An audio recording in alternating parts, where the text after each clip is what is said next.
everybody. Welcome back to Jeremy's Point of View. I have missed all of you. It's been a couple months since I've made any content, but the channel has continued to grow. We've got a lot of new subscribers, a lot of new people checking out the content, especially with the Abby LaBar, Ian Cole video that I did a couple months ago, and now with the Ian Cole scandal going on, gotten even more attention. So I'm super proud of that video. I'm super proud of the conversation that we've had in it. We've had a lot of respectful conversation within the comment thread, and we've also had some disrespectful conversation, and I won't lie, there are some comments that I have ultimately removed.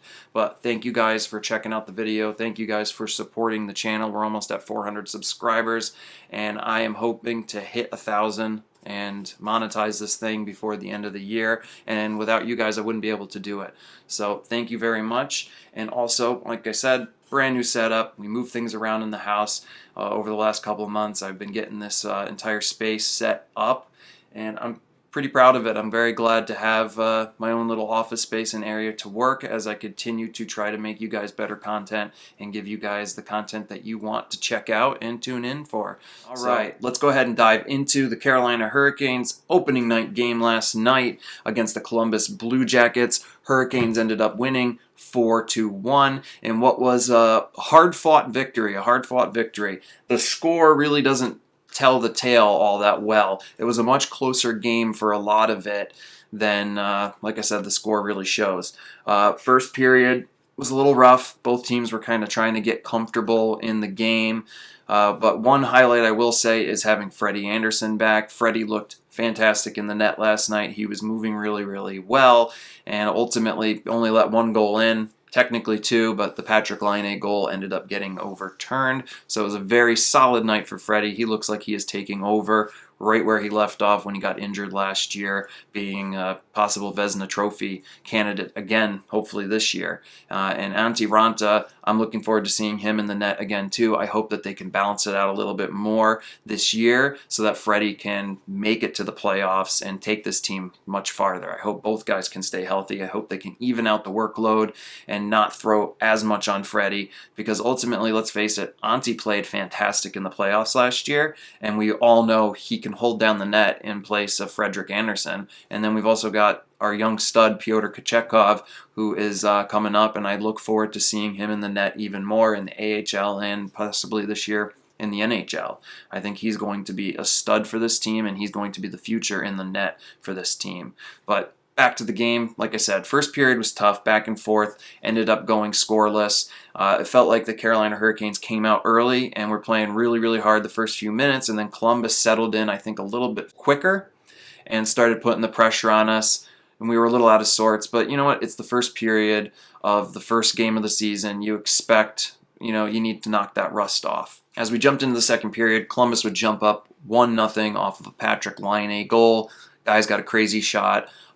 He did end up leaving the game injured, so I hope it's nothing too serious. I believe it's something with an elbow, but I think him and Gaudreau, when they get more and more comfortable with each other, they're going to be a very, very dangerous line, and it's just another fantastic, group of offensive players that play within this Metropolitan Division that is going to make it that much more exciting this year and that much harder, especially for the Carolina Hurricanes, the team that you guys know I'm rooting for, to win it all. It's going to be a very, very tough division and a very tough year to make it not only to the playoffs but to the Stanley Cup, as it is every year. But this year, man, Metropolitan is just it's stacked. Shortly after, Seth Jarvis would end up getting the Carolina Hurricanes on the board with the first goal of the season.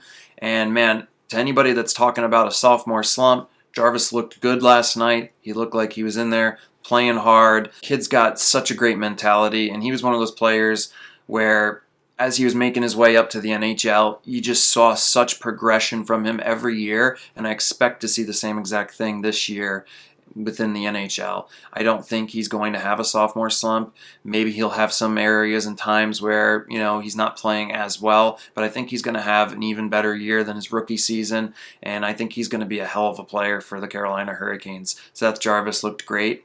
But I do want to actually jump into one thing now. Man, Martin Necas looked fantastic last night with a goal and I think a couple assists.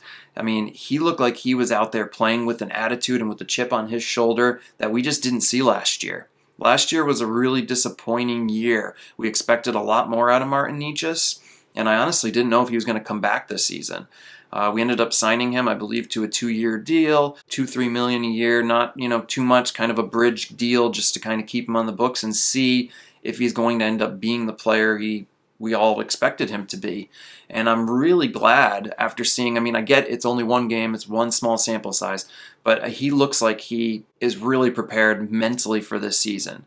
He's taking shots, he's not hesitating, and he looked absolutely fantastic. He is a guy that needed to get off to a very good start this year, and he looked fantastic in last night's game, and I hope that that is a sign that we are going to get the best damn Martinicius this year that we've ever gotten. He's a guy that he needs to show us something this year. This is a very make or break year for him. And on the other side, Jesperi Kotkaniemi, another guy on a very make or break year, had a solid night last night. I thought he looked pretty good. Didn't get a goal, but that's okay. It's still game one, still got plenty of time. Aho is out there playing hard. You could tell he really, really wanted to get one. Svechnikov, another player who scored a goal last night. What a fantastic, that was just such a sharp angle shot that he just whipped at the goalie and scored. I couldn't even believe that it went in. It was such a crazy, crazy, crazy shot. Ultimately, we had some back and forth in this game. Columbus was up 1-0. Then it was tied 1-1. And then Columbus, for a brief moment, did go up 2-1 off of a Cole Sillinger play on a power play. But Rob ended up challenging it, and he ended up being offsides on the play. And I will say, Carolina had a fantastic record last year with challenging plays, and this one looked really, really good. Props to our film crew that, takes a look at everything and decides whether or not it's a play that should be challenged, because it definitely was. It knocked that off the board. It put it back to even 1-1 apiece, and from there we really started to take over the game. It felt like Columbus got a little deflated off of that, and we started to take over with our forecheck, really putting the pressure on them, playing hard, playing solid defensively. Freddie made some really big saves, and there's a lot to improve on from this game. I'm not going to sit here and act like the Carolina Hurricanes looked like absolute world beaters out there. Oh, they didn't go out there and play completely lights out, but it was a really good first game to build on as we move into the season. It's a long season. There's a lot of games to play. There's a lot to overcome. There's going to be injuries. There's going to be things that this team is going to have to push past. There's going to be line changes. There's going to be other players moved into the rotation. Speaking of other players moving into the rotation, our third-line defense, Calvin DeHaan, Jalen Chatfield, I liked seeing him out there playing physical. I liked seeing him out there, slinging pucks at the net, not being afraid to take shots. They played really, really well. I was very surprised that Dylan Coghlan didn't get the start last night. I really thought he had such a good preseason that we would see him in place of Jalen Chatfield.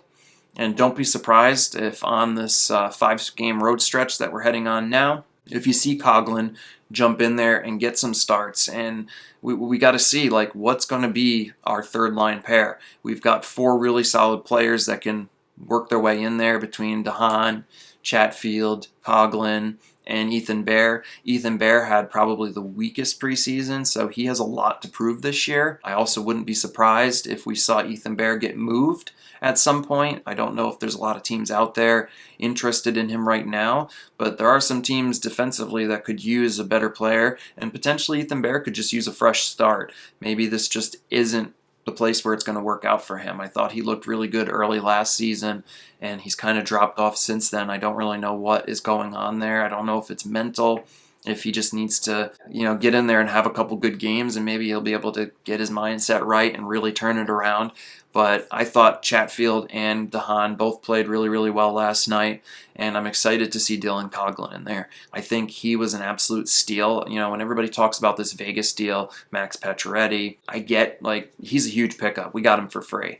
But people need to start recognizing Dylan Coghlan is a very, very young, very, very talented right-hand defenseman, and he's got a wicked shot. And he's a guy that can really do some damage on our second power play. He's a guy you could potentially slot in place of Burns on our first power play if you needed to. Obviously, Burns, he looked great last night. I love his physicality. He's just one of those guys, man. You see him out there on the ice and you're like, he just seems like such a good guy, but at the same time, he takes no shit. And I absolutely love that he takes no shit. And he's such a big presence out there. Love the beard. Love the lack of teeth. He's such an old school hockey player. I love watching him. I love that he's an addition to the team. And I get that I'm probably rambling now. Just so much I wanted to talk about this game.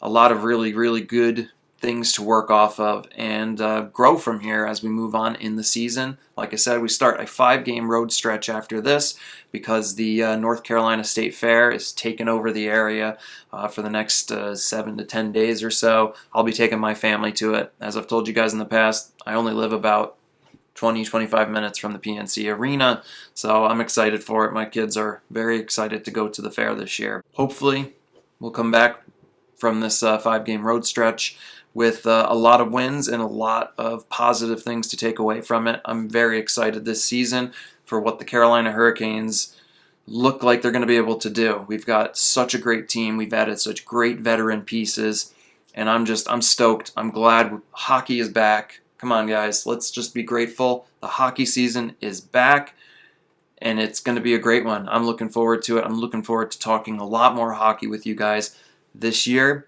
Other than that, please like, subscribe to the channel. I appreciate you guys still checking out the content, coming back for more, and subscribing to everybody that has subscribed so far. Thank you from the bottom of my heart. I am going to get this channel to 1,000 subscribers by the end of the year. I am determined. I am now back making content, and it's going to keep coming out for you guys on a weekly basis. So let's do this. Until next time, peace.